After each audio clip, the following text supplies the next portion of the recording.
everybody, it's me, Megan. And I'm Jessie. Oh, Jessie, you sound sad. I am a little sad, Megan. Oh, well, want to talk about it? Yeah, I guess. Some kids were mean to me on the playground today. I wanted to go down the slide and they kept blocking it and they wouldn't let me have a turn. Oh, well, I'm really sorry, Jessie. That would have hurt my feelings too. Do you know who understands how you feel? You? Well, yeah, but there is someone who understands more than I do. Who? Jesus. People were mean to Jesus. In fact, God's prophet Isaiah wrote about how the Messiah would suffer in today's Bible story. Listen to the story.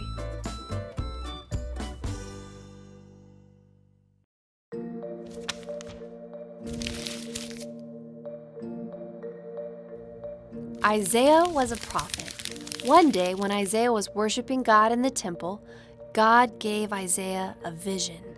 A vision is like a dream, but Isaiah was awake. Isaiah saw God sitting on a throne.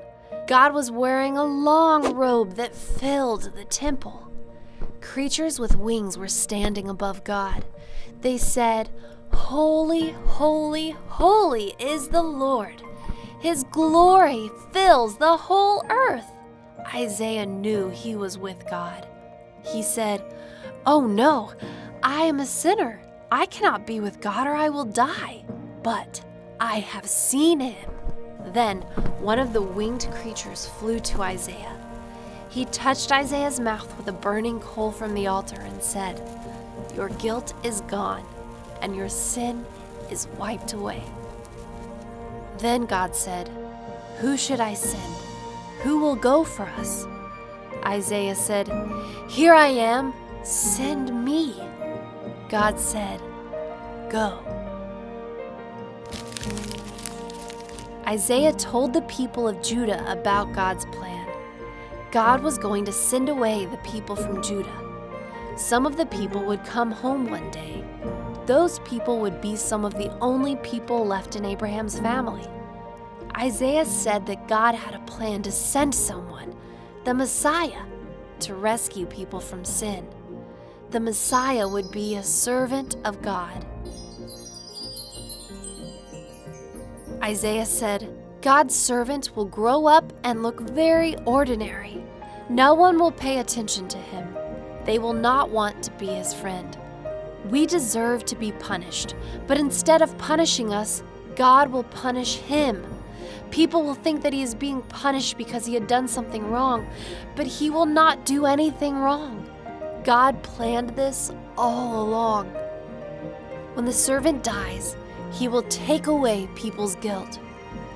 God will look at us and say, "Not guilty." God will even say to us, "You are good." Isaiah explained that God's servant will not stay dead. God will bring him back to life. God's good servant will see all the people he saved and he will be happy. Then God will give him a reward, Isaiah said. God will give him honor for doing the right thing and for saving people from sin. God's servant Isaiah wrote about Jesus. God planned all along that Jesus would die on the cross for our sin. Many years before Jesus was born, Isaiah wrote these words, "Jesus is the servant who died to save people from sin."